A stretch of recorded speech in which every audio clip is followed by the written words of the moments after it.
In just 47 seconds, $340 billion in transatlantic agreements hung by a thread. Ursula von der Leyen didn't expect the encrypted message waiting on her secure terminal at exactly 9:23 a.m. Brussels time. She read it twice, her jaw tightening with each word. The cameras in the Berlaymont building corridor caught her face pale as she clutched the classified document marked "Eyes Only, Commission President." The European Commission's 13th floor fell into an eerie silence. What did that American ultimatum contain that made the most powerful woman in European politics freeze mid-step? I've been tracking this story for weeks, watching the chess pieces move across the Atlantic. Sources inside the White House had whispered about something called Project Reset for months, but nobody understood the scope until this morning. The message didn't come through normal diplomatic channels. It bypassed ambassadors, foreign ministers, and protocol entirely. It came directly from the Oval Office to von der Leyen's personal secure line at 3:23 a.m. Washington time. The encryption level was unprecedented, NSA-grade security protocols that hadn't been used since the Cuban Missile Crisis. This wasn't diplomatic pressure. This was a declaration of economic war wrapped in ultimatum language. The timing was surgical, calculated, brutal. I managed to obtain fragments of the communication through a source deep inside the Commission's crisis management team. The document header read Operation Atlantic Reset with a countdown timer that wasn't just symbolic. It was legally binding under classified trade agreement provisions from 1971. The opening paragraph hit like a sledgehammer. The United States government hereby notifies the European Commission that continued non-compliance with mutually beneficial economic practices will result in immediate activation of reciprocal trade measures as outlined in attached Annex 7. 72 hours remaining. President Trump's administration had compiled what they called a ledger of violations, a comprehensive dossier documenting every instance where EU policies had allegedly undermined American interests over the past 18 months. The numbers were staggering. The Americans claimed $89.7 billion in direct economic damage from EU digital service taxes targeting American tech giants like Google, Apple, and Meta. They calculated $127 billion in opportunity costs from green energy subsidies that unfairly advantaged European competitors. But the most explosive allegation was buried on page 47 of the dossier. The Americans presented forensic accounting evidence suggesting $45 billion in EU funds had been redirected through NGOs and think tanks that actively campaigned against Trump's re-election. Bank routing numbers, wire transfer receipts, and email chains painted a picture of systematic election interference. I watched von der Leyen's chief of staff, Bjorn Seibert, rush into her office at 9:31 a.m. carrying 3 additional encrypted files marked with red, immediate action required seals. His hands were visibly shaking, and his usually perfect diplomatic composure had cracked entirely.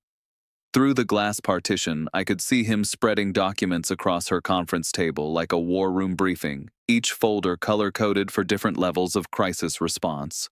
The Commission President stood motionless for exactly 4 minutes and 18 seconds, reading what appeared to be a point-by-point breakdown of American demands. The ultimatum was structured in 3 phases, each more devastating than the last.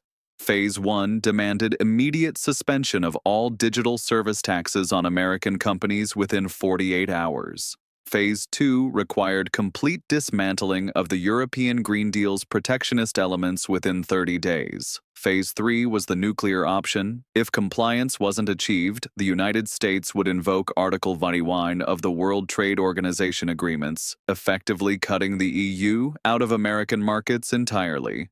The economic implications were breathtaking. I contacted 3 independent analysts who confirmed that such measures would trigger an immediate recession across the Eurozone. German automotive exports would collapse overnight. The euro would likely lose 20% of its value within weeks. But there was a personal element to this confrontation that made it even more explosive. The Americans had been tracking von der Leyen's communications for months using signals intelligence that violated every diplomatic protocol. They possessed recordings of her private calls with member state leaders where she allegedly referred to Trump as an existential threat to multilateralism. They had transcripts of internal commission meetings where she discussed strategies to Trump-proof European institutions. They knew about her private dinner conversations, her encrypted messaging with Macron, even her personal calendar appointments. At exactly 10:47 a.m., I witnessed the moment von der Leyen realized the full scope of American intelligence penetration. A secure tablet delivered to her office contained time-stamped video clips from Davos showing her private dinner where she reportedly told French President Macron that America must be contained, not appeased. The Americans had essentially created a psychological profile that could predict her negotiating positions before she made them. This wasn't just diplomacy, it was psychological warfare at the highest levels. The Commission's response was immediate chaos that exposed the fragility of European unity. Emergency calls flooded between Brussels, Berlin, and Paris, but also Prague, Warsaw, and Rome. I observed at least 6 black diplomatic vehicles arriving at the Berlaymont building within the hour. European Council President Charles Michel was reportedly in heated phone conversations with NATO Secretary General Jens Stoltenberg, trying to understand whether America's economic ultimatum extended to military cooperation. The alliance that had protected European security for 7 decades suddenly seemed conditional on trade compliance. The most disturbing revelation came from an internal Commission legal analysis that I obtained at 1:15 p.m. European lawyers had concluded that the United States held virtually all the leverage in this confrontation. Unlike previous trade disputes, this wasn't about tariffs or quotas. This was about market access itself. The legal memo outlined a devastating reality.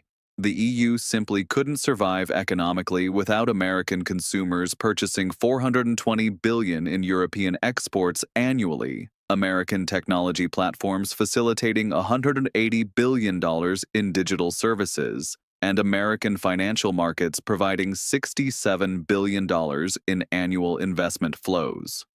Von der Leyen's afternoon crisis meeting at 2:30 p.m. included finance ministers from the Eurozone's largest economies.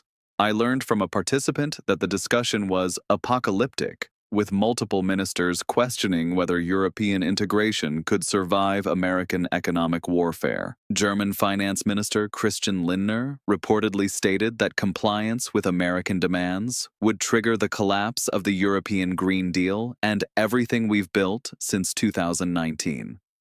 Italian representatives warned that refusing would trigger the collapse of European exports to America. The timeline was impossibly compressed.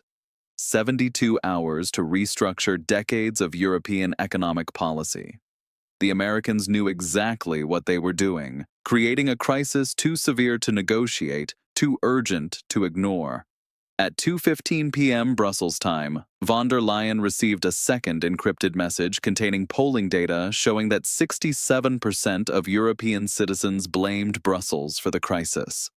The Americans had successfully reframed the narrative. This wasn't American aggression, it was European incompetence finally meeting consequences. Social media exploded with the rudder "Europe decides" trending across platforms.